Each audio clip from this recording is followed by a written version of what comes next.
नमस्कार, good morning, सुप्रभात। मैं हृदय मिश्रा आप सभी का स्वागत करता हूं डिकोड एग्जाम के इस डेली करंट अफेयर्स प्रोग्राम में। कैसे हैं आप सभी लोग? आई होप आप सभी लोग अच्छे होंगे और अपनी पढ़ाई को बहुत ही बेहतर ढंग से कर रहे होंगे। देखिए, आज है 11 फरवरी और आज के कुछ महत्वपूर्ण करंट अफेयर्स पर हम लोग चर्चा करेंगे। लेकिन इसके पहले मैं आपको बताने देना चाहता हूं कि दरअसल यह करंट अफेयर्स हमारे न सिर्फ आपके यूपीपीसीएस एग्जाम के लिए इंपॉर्टेंट है, बल्कि आरओ और साथ ही साथ में यूपीएससी के साथ साथ में जो भी आपके वनडे एग्जाम्स होते हैं, यानी कि जो भी आपके एकल दिवस यानी कि एक दिवसीय एग्जाम होते हैं, चाहे बैंकिंग, रेलवे, एसएससी हो, उन सभी एग्जाम के लिए हमारा करंट अफेयर्स क्या होता है, उपयोगी होता है। तो चलिए हम लोग बिना देरी के आज के सेशन को स्टार्ट करते हैं और खासकर यूपीपीसीएस के बदलते हुए पैटर्न और साथ ही साथ में प्री प्लस मेंस और एसए के पॉइंट ऑफ व्यू से हम लोग इस करंट अफेयर्स को करते हैं। तो पीसीएस और आरओ के अभ्यर्थी, यूपीएससी के अभ्यर्थी इस प्रश्न जो है वीडियो को जरूर देखा करिए, ठीक है। चलिए आइए सीधे हम लोग स्टार्टिंग करते हैं। लेकिन उसके पहले अगर आपका लक्ष्य 2024 मेंस आंसर राइटिंग का होगा, यानी कि मेंस का एग्जाम होगा, या फिर 25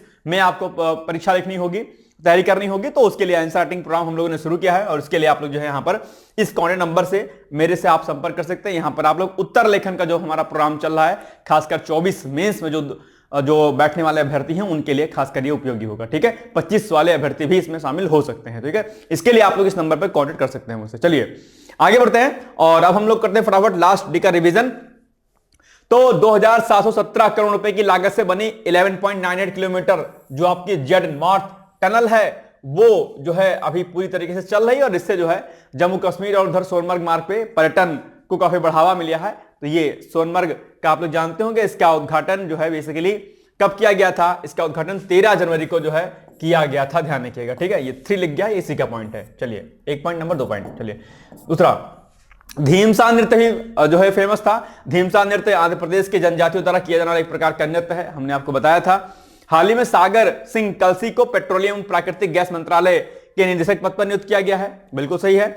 और कर्नाटक के बेंगलुरु में एलहांका स्थित वायुसेना स्टेशन पर 10 से 14 फरवरी 2025 के मध्य में एरो इंडिया 2025 का आयोजन किया जा रहा है। ध्यान रखिएगा, द्विवार्षिक स्तर पर शायद इसका आयोजन होता है। आगे, दुबई में 12 से 13 अप्रैल 2025 को दुबई प्रदर्शनी केंद्र एक्सपो सिटी में वैश्विक न्याय प्रेम शांति शिखर सम्मेलन का आयोजन किया, यानी कि अंतरराष्ट्रीय स्तर पर किस प्रकार से शांति और सद्भावना स्थापित हो सके, इसके लिए दरअसल एक सम्मेलन का आयोजन किया जा रहा है।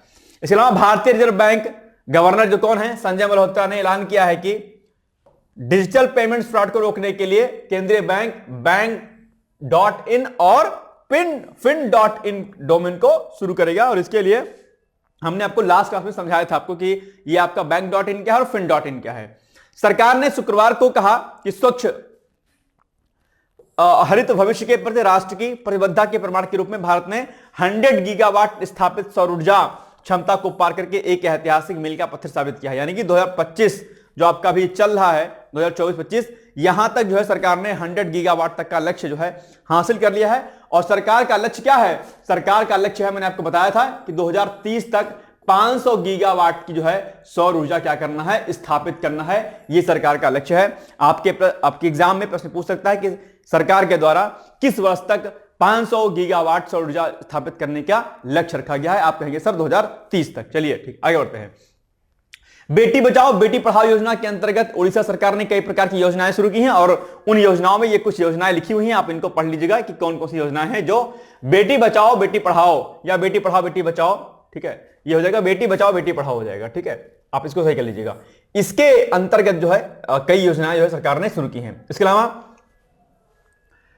केंद्रीय आयुष राज्य मंत्री स्वतंत्र प्रभार श्री प्रताप राव जाधव जी ने 6 फरवरी 2025 को आयुष भवन में शतावरी बेहतर स्वास्थ्य के लिए नामक एक जो है अभियान की शुरुआत की। शतावरी आप जानते होंगे आयुर्वेद में पौधा होता है और बेसिकली क्या होता है, ये कई प्रकार के रोगों के लिए आवश्यक होता है। शतावरी मतलब कि 100 यानी कि 100 प्रकार के रोगों में सहायक होता है। इसके बारे में लास्ट क्लास में हमने आपको समझाया हुआ था। इसके अलावा हाल ही में संयुक्त राष्ट्र मानवाधिकार परिषद से इजराइल ने खुद को अलग करने की घोषणा कर दी है। तो यह भी आपके लिए न्यूज इंपॉर्टेंट थी। अमेरिका ने पहले ही इससे बाहर होने की घोषणा कर दी थी। लास्ट डे हमने आपसे प्रश्न पूछा था कि बताओ वयस्क मानव में कुल कितनी हड्डियां होती हैं? आप सभी ने बताया था 206, बिल्कुल सही उत्तर है, ठीक है। चलिए आगे, अब आपके सामने पहला प्रश्न है कि प्रधानमंत्री की फ्रांस यात्रा 10 से 12 फरवरी तक जो है फ्रांस की यात्रा पर रहेंगे प्रधानमंत्री नरेंद्र मोदी। तो पहला फैक्ट आपके लिए यही इंपॉर्टेंट हो जाएगा कि भाई डेट बताओ, आप बता दीजिएगा। 11 फरवरी को प्रधानमंत्री नरेंद्र मोदी फ्रांस में एआई एक्शन समिट के तीसरे संस्करण की सह अध्यक्षता करेंगे। ध्यान रखिएगा, ये पॉइंट आपके लिए क्या हो जाता है, सबसे महत्वपूर्ण हो जाता है, ध्यान रखिएगा। चलिए आगे बढ़ते हैं हम लोग, और इसकी मेजबानी कौन करेगा? पहले ब्रिटेन ने 2023 में, जो ये एआई एक्शन समिट है, इसकी पहले जो है मेजबानी ब्रिटेन ने 2023 में और दक्षिण कोरिया के द्वारा 2024 में की गई थी। ये दोनों पॉइंट आपके एग्जाम के लिए क्या हो जाता है, इंपॉर्टेंट हो जाते हैं, याद रखिएगा।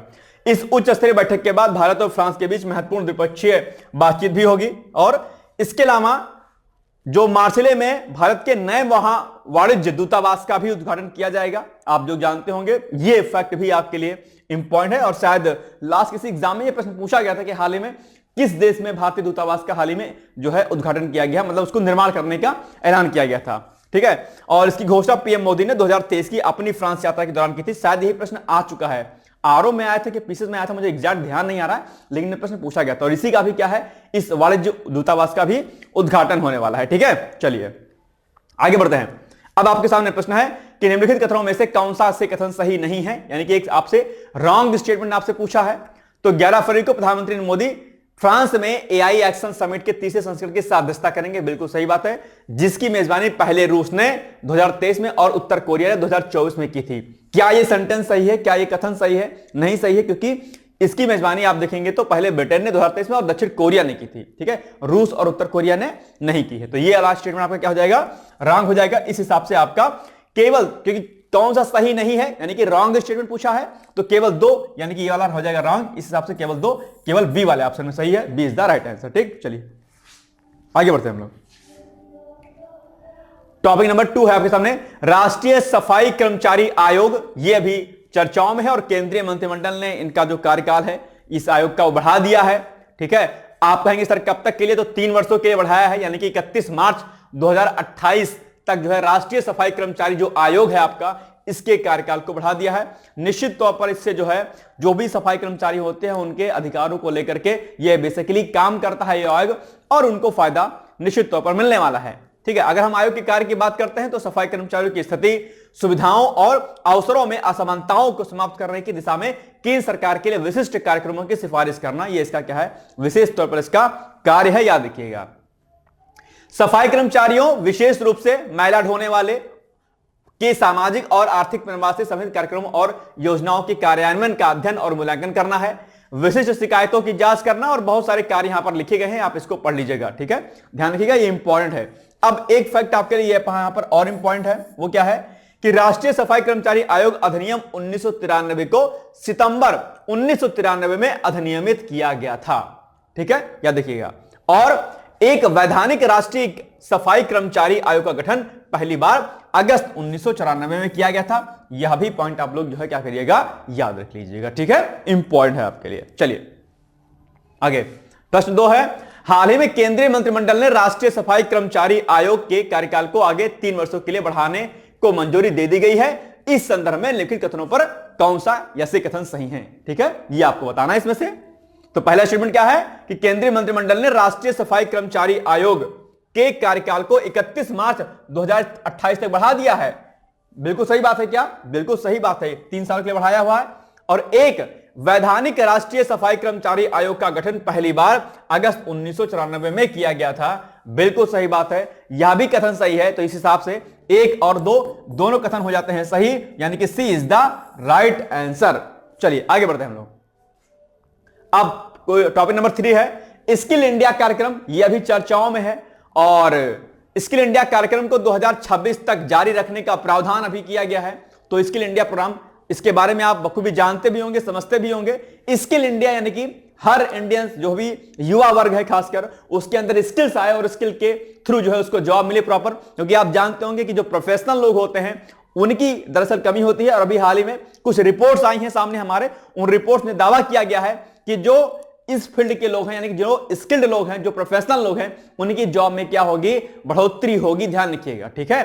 तो ये आपके लिए क्या है, इंपॉर्टेंट है, इसीलिए इसको 2026 तक के लिए बढ़ाया गया है। यानी कि केंद्रीय मंत्रिमंडल की बैठक में शुक्रवार को स्किल इंडिया कार्यक्रम को साल 2026 तक जारी रखने और इसके पुनर्गठन के प्रस्ताव को मंजूरी दे दी गई है। इसके अलावा 2022-23 से 2025-26 तक ओवरऑल 8,800 करोड़ रुपए के परिव्यय के साथ 2026 तक स्किल इंडिया कार्यक्रम को जारी रखने का जो है कार्य किया गया है, यानी कि उसको बढ़ा दिया गया, यानी कि ये 8,800 करोड़ रुपए परिवेश पे किया जाएगा, खर्च किया जाएगा। प्रधानमंत्री कौशल विकास योजना 4.0, प्रधानमंत्री राष्ट्रीय प्रशिक्षण प्रोत्साहन योजना और जन शिक्षण संस्थान योजना अब स्किल इंडिया कार्यक्रम का हिस्सा होंगी। यानी कि ये जो योजनाएं लिखी गई हैं, ये योजनाएं स्किल इंडिया कार्यक्रम का हिस्सा होंगी। आपके परीक्षा में प्रश्न यहीं से पूछ लेगा कि बताओ निम्नलिखित में से कौन सी ऐसी योजना है जो अब स्किल इंडिया प्रोग्राम का क्या है, भाग है, यानी कि पार्टिसिपेट जो है पार्टिसिपेट इसमें करेगी। तो आप इन योजनाओं का नाम बता दीजिएगा कि भैया अब यह जो योजनाएं हैं वो अब स्किल इंडिया कार्यक्रम का क्या रहेंगी, हिस्सा रहेंगी, जिसको वर्ष 2026 तक के लिए सरकार ने बढ़ा दिया है 8,800 करोड़ रुपए के परिव्यय के साथ में। याद रहेगा पॉइंट। चलिए आगे बढ़ते हैं। स्किल इंडिया कार्यक्रम की शुरुआत प्रधानमंत्री नरेंद्र मोदी द्वारा 15 जुलाई 2015 को की गई थी। यह भी पॉइंट आपके एग्जाम के लिए क्या है, महत्वपूर्ण है। इसको भी आप लोग क्या करिएगा, याद रखिएगा, ठीक है। अब बताओ मुझे कि इंपॉर्टेंट प्रश्न इसमें से जो पॉइंट है क्या है। चलो, ये प्रश्न मैंने सेम हुबहू वही रखा है। निम्नलिखित युग्म में से कौन सा युग्म सही सुमेलित, कौन सा युग्म होगा, ठीक है। कौन सा एक युग्म, एक कर सकते हैं आप यहां पर, कौन सा एक युग्म सही सुमेलित नहीं है। तो यहां पर आप लोग देखिए कि कौन कौन सा जो है नहीं सही सुमेलित है। निम्नलिखित युग्म में से कौन सा युग्म सही सुमेलित नहीं है। स्किल इंडिया कार्यक्रम, बेटी बचाओ बेटी पढ़ाओ, नीति आयोग और उज्ज्वला योजना, इनमें से एक नहीं सुमेलित है। आप कहेंगे सर इसमें से कौन सुमेलित नहीं है, ठीक है। तो डी वाला ऑप्शन, यानी कि उज्ज्वला योजना। उज्ज्वला योजना की शुरुआत कब हुई थी, 2014 में नहीं होती है। कब होती है उज्ज्वला योजना की शुरुआत, मुझे कमेंट करके बताइए कि उज्ज्वला योजना की शुरुआत 2014 में होती है कि 15 में कि 16 में या 17 में, कमेंट करके मुझे बताइएगा, क्योंकि ये नहीं सही है। ये मैं आप पे छोड़ता हूं कि आप इसका उत्तर उज्ज्वला योजना का आप जो है बताएंगे जरूर से, ठीक है। चलिए, सूरज कुंड अंतरराष्ट्रीय शिल्प मेला, ये भी चर्चाओं में है। भारत के सबसे बड़े सांस्कृतिक आयोजनों में से एक सूरज कुंड अंतरराष्ट्रीय शिल्प मेला शुरू हो गया है और 7 से लेकर के 23 फरवरी यानी कि 7 फरवरी टू 23 फरवरी 2025 तक चलेगा। और इसमें भारत के साथ साथ 42 देशों के शिल्पकार जो है भाग ले रहे हैं। आप यह भी जानते हो कि वर्तमान में भारत सरकार शिल्पकारों के लिए और शिल्प जो हमारे कल्चर है उसको बढ़ाने के लिए सरकार बड़े स्तर पर, व्यापक स्तर पर काम कर रही है।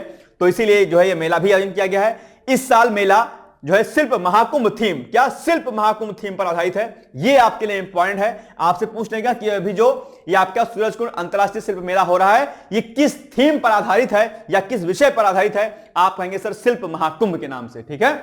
इसके अलावा इसमें 1000 से अधिक स्टॉल लगाए गए हैं जहां अलग अलग राज्यों और देशों की अनूठी हस्तकला, वस्त्र और पारंपरिक कलाकृतियां प्रदर्शित की जाएंगी। याद रखिएगा इस बिंदु को भी। आगे अब बताओ कि सूरजकुंड अंतरराष्ट्रीय शिल्प मेले का आयोजन किया गया, कब किया गया, 7 से 23 फरवरी, 10 से 12 फरवरी, 10 से 23 फरवरी, या इनमें से कोई नहीं। जल्दी से मुझे इसका उत्तर आप लोग बताइए। तो मेरे अनुसार तो इसका उत्तर होना चाहिए ए। क्या मैं सही हूं या गलत हूं? I think I am right. देखते हैं, तो बिल्कुल सही बात है, ए इज द राइट आंसर, यानी कि 7 से लेकर के 23 फरवरी 2025 के मध्य में ही इसका आयोजन किया जा रहा है, ठीक है। चलिए, टॉपिक नंबर 5 है इनकम टैक्स बिल।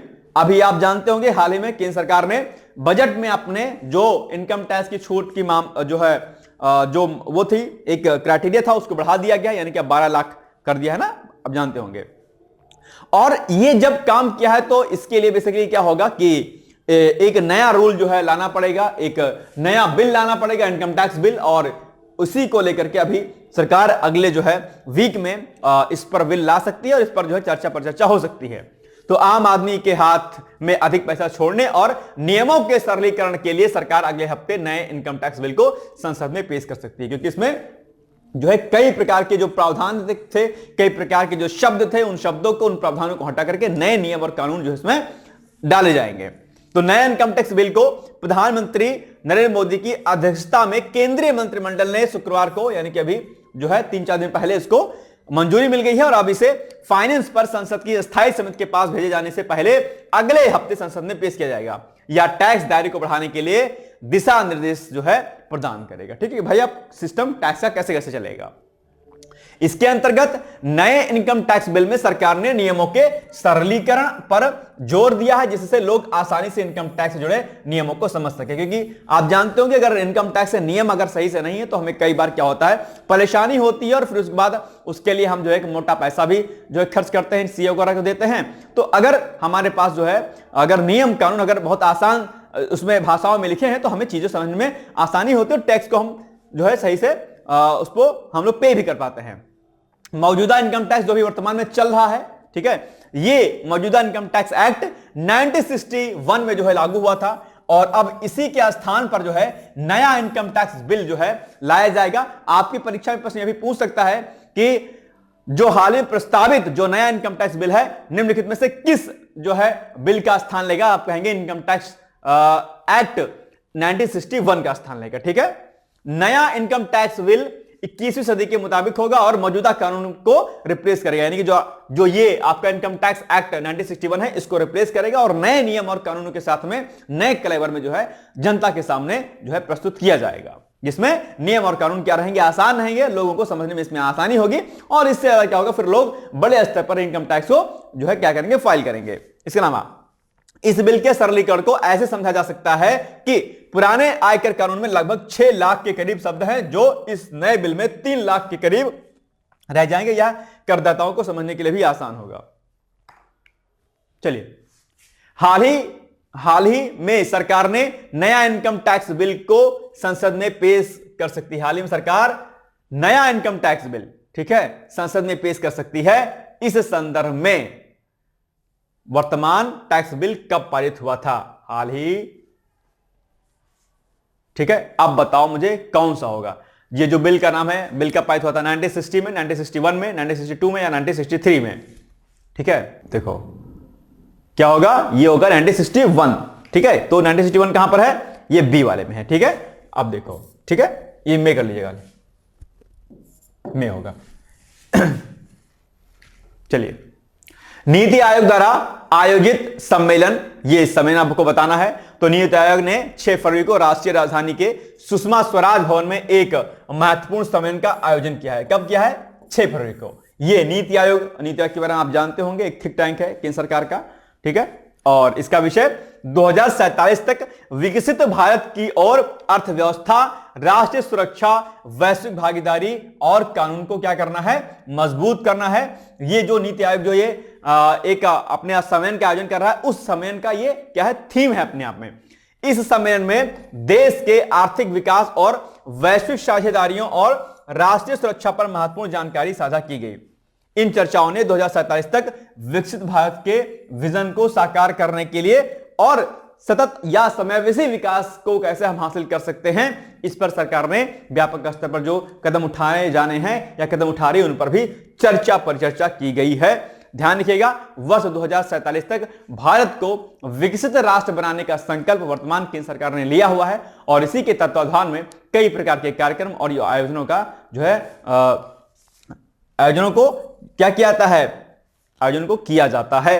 तो ये एक जो सेंटेंस आपके सामने दिया गया है, क्या, सतत और समावेशी विकास, इस शब्द को आप लोग जो है अच्छे से करिएगा, क्योंकि सतत और समावेशी विकास क्या होता है, इससे किस प्रकार से हम विकसित भारत के लक्ष्य को 2047 तक के लक्ष्य को हम प्राप्त कर सकते हैं, क्या कुछ कदम जो है और बेहतर उठाए जा सकते हैं। ऐसे प्रश्न जो है आपकी परीक्षा में पूछा सकते हैं कि भाई बताओ, विकसित भारत का जो लक्ष्य 2047 में सरकार ने तय किया है, उन लक्ष्यों की प्राप्ति हेतु सरकार क्या कुछ कदम उठा सकती है, या क्या कुछ नए कदम और उठाए जाने चाहिए, चर्चा कीजिए। ऐसा प्रश्न आप एग्जाम में आ सकता है, तो इस पर आप लोग फोकस कर लीजिएगा, ठीक है। चलिए, निम्नलिखित कथनों में कौन सा ऐसे कथन सही है? नंबर 1, नीति आयोग ने 6 फरवरी को राष्ट्रीय राजधानी के सुषमा स्वराज भवन में एक महत्वपूर्ण सम्मेलन का आयोजन किया। सुषमा स्वराज शब्द आ गया, आप जानते होंगे, सुषमा स्वराज जी पूर्व विदेश मंत्री हमारे रह चुकी हैं और बड़े अच्छे पदों पर रही हैं। उन्होंने व्यापक स्तर पर जो है भारत की विदेश नीति को एक नए जो है राह पर ले जाने का कार्य किया था।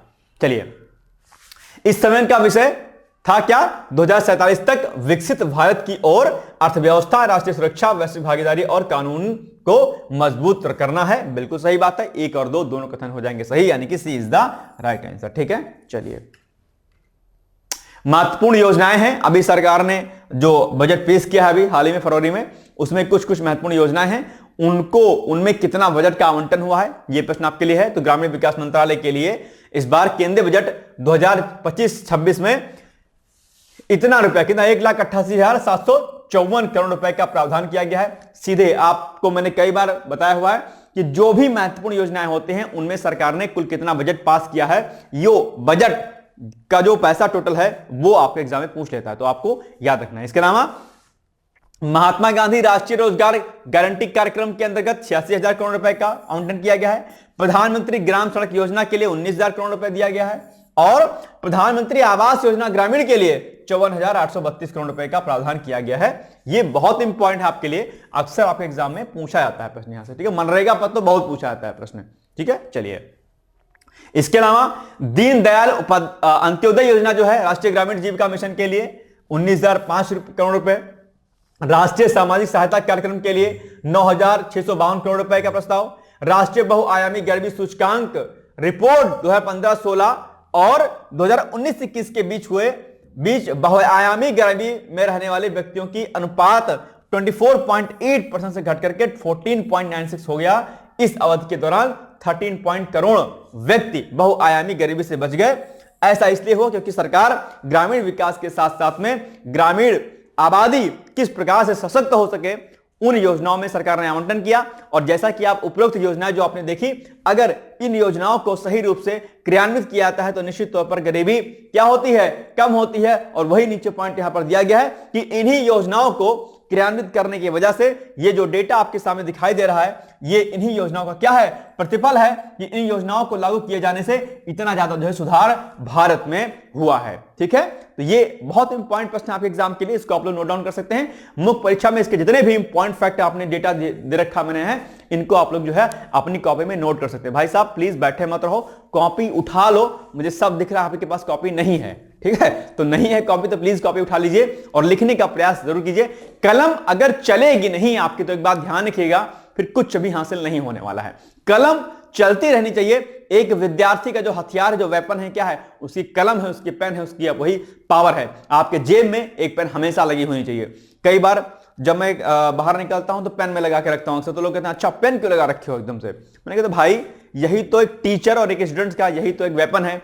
कलम में वो ताकत होती है कि पूरे दुनिया की परिदृश्य को क्या कर सकता है, वो बदल सकता है।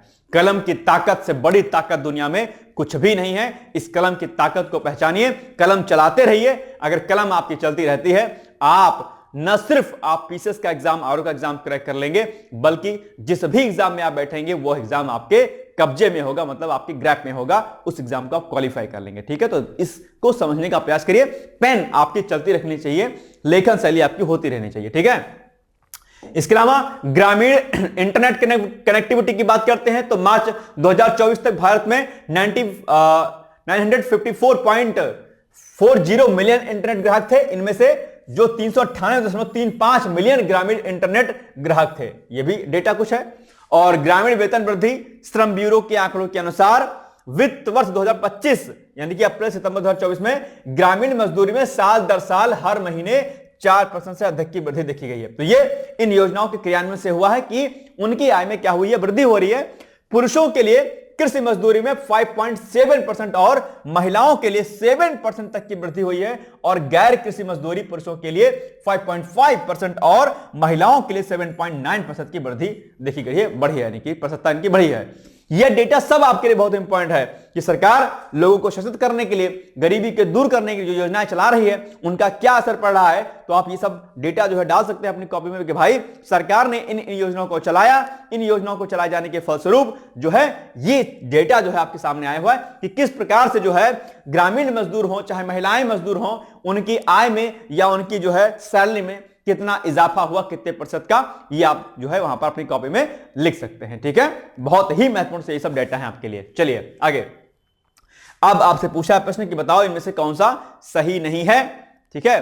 तो योजना है, उधर आवंटित राशि लिखी है कि महात्मा गांधी राष्ट्रीय रोजगार गारंटी कार्यक्रम के लिए 86,000 करोड़ रुपए, बिल्कुल सही बात है। प्रधानमंत्री ग्राम सड़क योजना के लिए 19,000 करोड़ रुपए, ठीक है। फिर दीनदयाल अंत्योदय योजना ग्रामीण राष्ट्रीय ग्रामीण जीविका मिशन के लिए ये इधर चला गया हुआ है, ये हो जाएगा 15,000 करोड़ रुपए, 15,005 करोड़ रुपए। और प्रधानमंत्री आवास योजना के लिए 54,832 करोड़ रुपए। बताओ इसमें से कौन सा गलत है, कौन सा एक युग्म सही नहीं है, यह आपसे पूछा हुआ है। तो सी नहीं है सुमेध। सी में क्या है? सी में है भैया आपका दीनदयाल अंत्योदय योजना। उसमें क्या लिखा है? 15,500 करोड़ रुपया।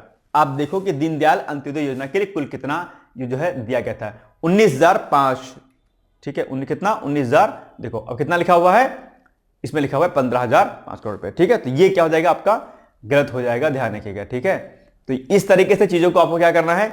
सही करना है। और ऐसे प्रश्न अक्सर आपके एग्जाम में पूछे जाते हैं, तो आप लोग क्या करिएगा, अलग अलग योजनाओं के बारे में आप लोग डिटेल्स में जानकारी रखिएगा। यानी कि ये वाला क्या है आपका? गलत है। ठीक है, चलिए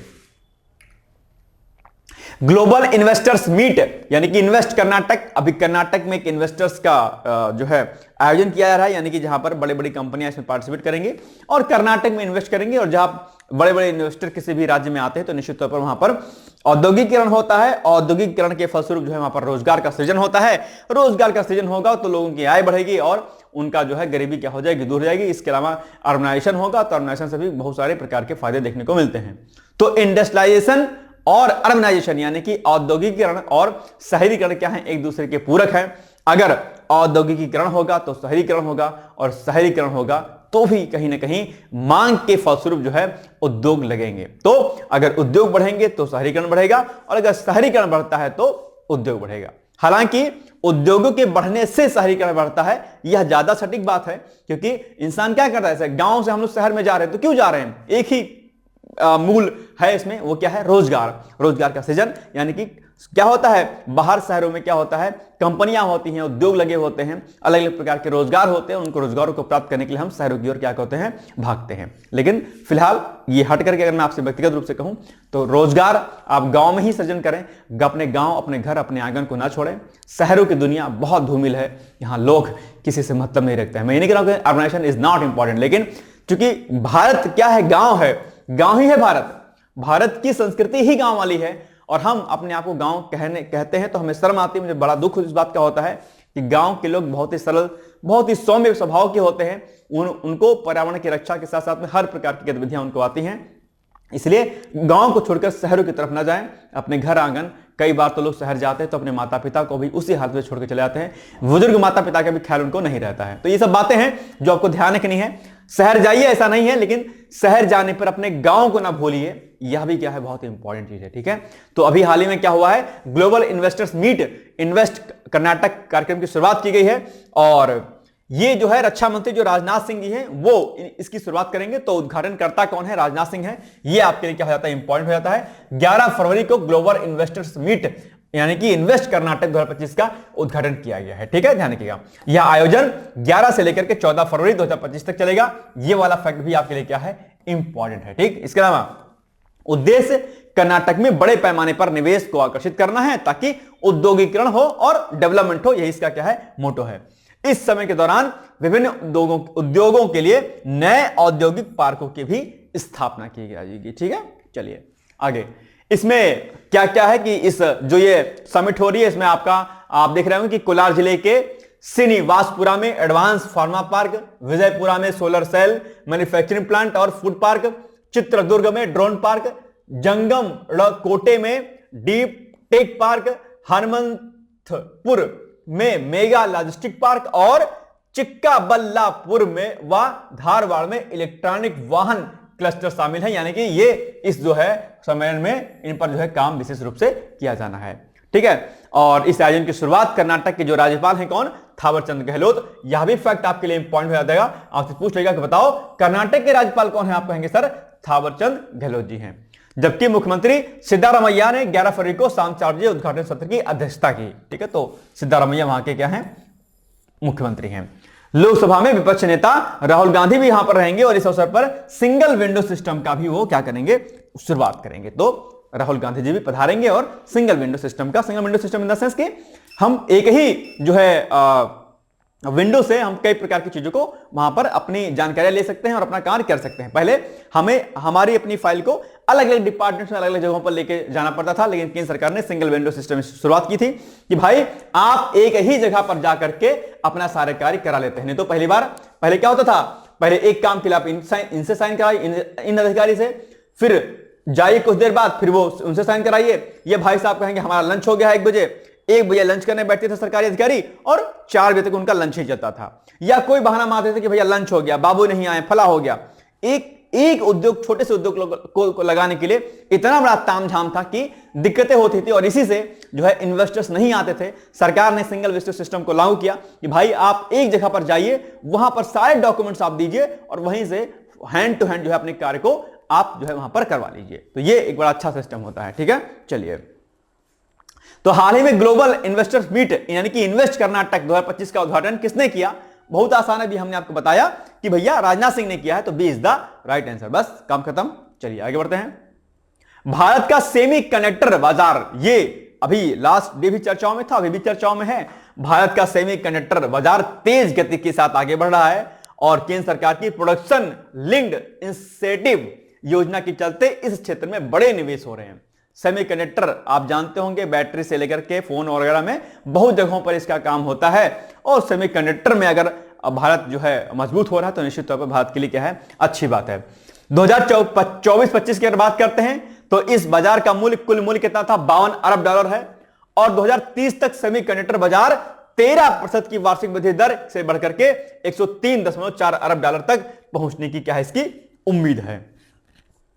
भारत में सेमीकंडक्टर की सबसे अधिक मांग मोबाइल फोन, आईटी और इंडस्ट्रियल एप्लीकेशंस में है, जो इस उद्योग के कुल राजस्व का 70% योगदान देते हैं।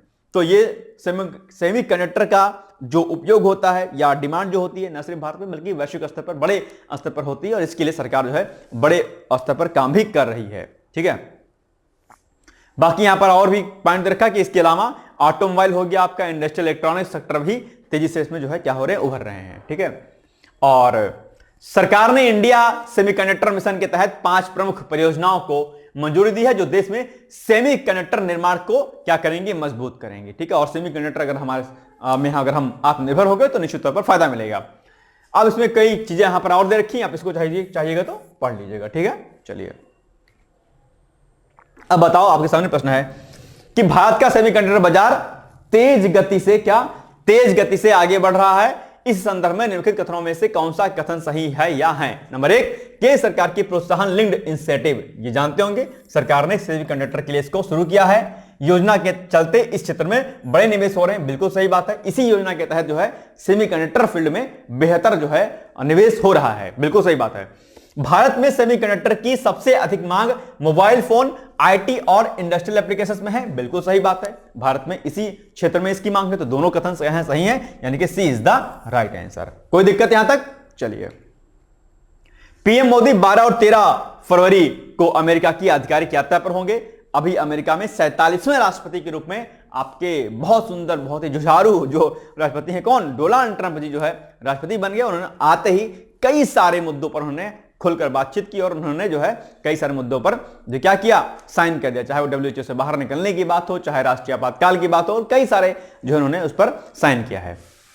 तो पीएम मोदी 12 और 13 फरवरी को अमेरिका की आधिकारिक यात्रा पर होंगे, और अमेरिका के राष्ट्रपति डोनाल्ड ट्रंप के दूसरे कार्यकाल की शुरुआत के बाद पीएम मोदी की यह पहली अमेरिका यात्रा है।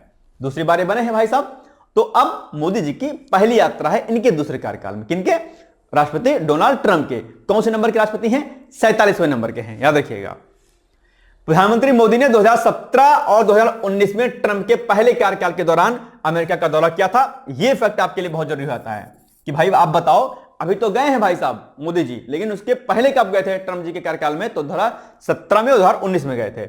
अमेरिका और भारत इस साल होने वाले 2+2 मंत्री स्तरीय संवाद की तैयारियां और अगले 10 वर्षों के लिए रक्षा सहयोग के नए ढांचे को अंतिम रूप देने के लिए भी काम करेंगे। यह भी क्या है इस बैठक में, अभी हाल ही में 2+2 जो है मंत्री स्तरीय बैठक होने वाली है, यानी कि 2 रक्षा मंत्री, 2 विदेश मंत्री बैठक करेंगे इसमें। 2+2, ठीक है, 2 इधर से 2 उधर से मंत्री। चलिए, पीएम मोदी किस महीने अमेरिका की आधिकारिक यात्रा पर थे?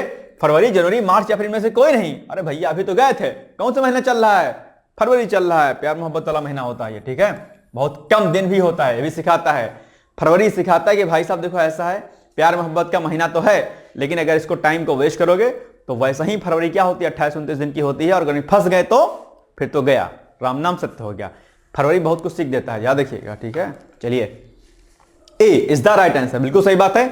और अब ये आपके सामने छोटा सा जो है ऐड है कि डिकोड एग्जाम पर 2025 पीसीएस के लिए क्रैश कोर्स चल रहा है, सॉरी फाउंडेशन कोर्स चल रहा है, और इसमें आप पार्टिसिपेट कर सकते हैं। रिकॉर्डेड वीडियो लेक्चर्स मिलेंगे आपको, पीडीएफ फाइल में नोट्स मिलेंगे, ठीक है, बाइलिंगुअल नोट्स मिलेंगे। किसी बाहरी स्रोत पर आपकी निर्भरता ना हो, उसके लिए हमने कोर्स को डिजाइन किया है ताकि आप हमारे कोर्स को पढ़ करके, पीडीएफ को पढ़ करके आप अपने एग्जाम में बेहतर प्रदर्शन कर पाएं। न सिर्फ बेहतर प्रदर्शन कर पाएं बल्कि अंतिम रूप से आप चयनित भी हो सकें। इसी प्रकार से ये कोर्स को डिजाइन किया गया है। यहां पर प्री की टेस्ट सीरीज आपको, मेंस की टेस्ट सीरीज आपको, डेली आंसर राइटिंग प्रैक्टिस आपको, इसके अलावा डेली जो है आपको क्या कहते हैं क्विज आपको, प्रीवियस ईयर क्वेश्चन पेपर आपका प्री का, प्रीवियस ईयर क्वेश्चन पेपर आपको मेंस का, पर्सनल मेंटरशिप, गाइडेंस टीचर की बहुत सारी चीजें आपको यहां पर मिलने वाली हैं। सीसैट, निबंध, हिंदी सब कुछ दिया जाएगा आपको। और अगर आप इंटरव्यू तक जाते हैं तो वहां पर आपको सारी की सारी फीस भी हम लोग वापस कर देंगे। तो ये सारी चीजें जो है इसमें दी गई हैं, ध्यान रखिएगा। अब आप लोग बताओ, एक छोटा सा प्रश्न है, हाँ, उसके लिए अगर आपको कोर्स ज्वाइन करना होगा तो ये कॉन्टैक्ट नंबर यहां पर हमारा दिया गया है, आप सीधे जो है इस पर जो है संपर्क कर सकते हैं, या संस्थान के जो नंबर है वहां पर भी आप संपर्क कर सकते हैं। चलिए बताइए प्रश्न आपके कमेंट करके मुझे, निम्नलिखित में से कौन सा एक तिलहनी फसल है? कौन सा है? मसूर, लोबिया, सूर्यमुखी या बरसीन? ठीक है, एक फसल ऐसी है जो क्या है, तिलहनी है, मुझे बताइएगा आप लोग। चलिए आगे बढ़ते हैं। अब निबंध है आपके लिए कि ग्रामीण भारत विकास मिशन 2047 तक, इस पर आपको लिखना है ऐसे। अगर इस समझ में नहीं आएगा तो मुझे बताइएगा। एक प्रश्न हमने लास्ट में आपसे पूछा था कि बताओ इकोसिस्टम की साइज कितनी होती है, मतलब उसका आकार कितना होता है पारिस्थितिक तंत्र का। कुछ लोगों ने, एक ही लोगों ने उत्तर दिया था और बाकी लोगों ने तो इसका उत्तर भी नहीं दिया था। अब चूंकि आप लोग बड़े आदमी हैं, अगर मैं प्रश्न पूछूं आपसे तो उत्तर काहे देंगे आप, है नहीं?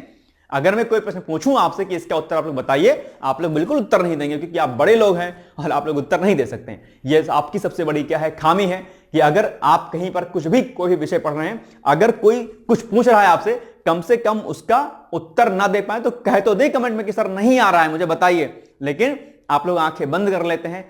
अब यही प्रश्न जो मैंने आपसे पूछा था, अगर फॉर एग्जाम्पल के लिए आपके एग्जाम में पूछ ले और मैं भी ना बताऊं, क्या कीजिएगा बताइए? इसलिए मैं बार बार कहता हूं कि जो प्रश्न मैं पूछा करूं उसको बता दिया करें। कम से कम 1 मिनट लगता है, 1 मिनट भी भाई साहब नहीं लगता है सर्च करने में। नहीं आता होगा तो गूगल पर सर्च कर लीजिएगा। दुनियादारी वाली चीजें तो आप गूगल पे सर्च कर लेते होगे, ये सर्च करना वो सर्च करना, लेकिन काम की जो चीजें होती हैं वो आप सर्च नहीं करते हैं।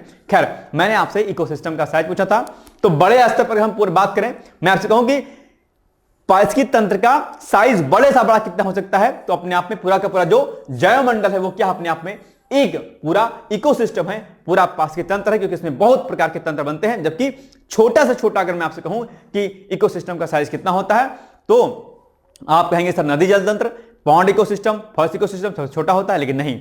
अगर मैंने यहां पर एक छोटी सी बिंदी यहां पर रख दिया ऐसे, ये भी अपने आप में इतने में, इस पूरे छोटी सी बिंदी में एक इकोसिस्टम काम करता है। इसमें aerobic bacteria, non aerobic bacteria, बहुत प्रकार के माइक्रो ऑर्गेनिजम्स, ये सब इसमें रहते हैं। तो छोटे से बिंदी के आकार का भी अगर कोई पॉइंट है, वह भी क्या है, वह भी अपने आप में एक प्रकार का छोटा से छोटा न्यूनतम से न्यूनतम क्या अपने आप में इकोसिस्टम है। ध्यान रखिएगा, बहुत गहन बहुत गूढ़ बात मैंने आपको बताई है, याद रखिएगा, क्योंकि छोटे से बिंदु पे कुछ बातें हम अपनी नग्न आंखों से हम नहीं देख पाते हैं ना, वो अगमगोचर है एक तरीके से। तो दैट मींस कि एक इकोसिस्टम का जो न्यूनतम आकार होता है, एक बिंदु, एक छोटी सी बिंदु के समान होता है अपने आप में। ठीक है, इसको ध्यान रखिएगा, बहुत हो सकता है कभी आपसे इंटरव्यू में प्रश्न पूछ ले आपसे, ठीक है, याद रखिएगा। चलिए, ये बात मैंने इसलिए बताई क्योंकि I am MSc in EVS यानी कि एनवायरमेंटल साइंस, ठीक है। खैर चलिए, तो ये हो गई छोटी सी इंफॉर्मेशन जो आपको देनी थी। इस पर ऐसे आप लोग लिखिएगा, अगर समझ में नहीं आएगा तो मुझे बताइएगा। मतलब क्या, ग्रामीण भारत विकास मिशन 2047 तक, यानी कि मिशन 2047 जो कि विकसित भारत का लक्ष्य है, वहां तक जो है पहुंचने के लिए ग्रामीण भारत विकास को हम किस प्रकार से करें ताकि हम अपने लक्ष्य की प्राप्ति कर सकें, इस पर आप लोग निबंध लिखिएगा। नहीं समझ में आएगा तो पूछिएगा जरूर हमसे, ठीक है। फिर ये हो गया आज का हमारा वीडियो, मिलेंगे हम लोग कल एक नए वीडियो के साथ। तब तक आप लोग पढ़ते रहिए, मस्त रहिए, व्यस्त रहिए। All the best and thank you so much, bye bye, take care. दोस्तों, क्या आप पीसीएस अधिकारी बनना चाहते हैं? यदि हाँ, तो डिकोड एग्जाम लेकर आया है यूपी पीसीएस फाउंडेशन कोर्स 2025। यह एक ऑल इन वन कोर्स है जिसमें प्रीलिम्स मेंस दोनों ही परीक्षाओं के लिए वीडियो लेक्चर, एनसीईआरटी और standard books based bilingual notes उपलब्ध कराया जा रहा है। इस कोर्स में प्री और मेंस के सभी प्रीवियस ईयर क्वेश्चंस पेपर भी वीडियो लेक्चर के माध्यम से कोर्स में सम्मिलित होंगे। साथ ही साथ में कोर्स का कंटेंट गुणवत्तापूर्ण होने के साथ ही साथ एग्जाम ओरिएंटेड है, जिससे कोर्स लेने वाले स्टूडेंट्स को कोई भी बाहरी पुस्तक या नोट्स पढ़ने की आवश्यकता न पड़े। इस कोर्स में प्रीलिम्स और मेंस के टेस्ट सीरीज तथा आंसर राइटिंग प्रोग्राम भी शामिल है, जिसके साथ ही साथ टेलीग्राम ग्रुप में रेगुलर टॉपिक वाइज टेस्ट कराए जाएंगे। इसके साथ ही CSET, निबंध तथा सामान्य हिंदी की अतिरिक्त कक्षाएं भी चलाई जाएंगी तथा हमारे कोर्स से परीक्षा में सफल होकर इंटरव्यू देने वाले विद्यार्थियों को इंटरव्यू की भी तैयारी कराई जाएगी और अंतिम परिणाम कुछ भी हो, पूरी फीस उन्हें रिवार्ड के स्वरूप जो है वापस कर दी जाएगी तथा अगले बैच में उन्हें निःशुल्क प्रवेश प्रदान किया जाएगा। उल्लेखनीय है कि डिकोड एग्जाम एक संस्थान के रूप में 5 वर्ष के अपने सफल कार्यकाल में अब तक 55 से अधिक विद्यार्थियों को विभिन्न परीक्षाओं में अंतिम सफलता दिलाने में अपना सफल योगदान दे चुका है। इस कोर्स की फीस 15,000 रुपये निर्धारित की गई है, लेकिन पहले प्रवेश लेने वाले 100 विद्यार्थियों को 3,000 रुपये की विशेष छूट दी जा रही है। और अधिक जानकारी के लिए हमारे संस्थान के नंबर 6307495944 पर संपर्क करें।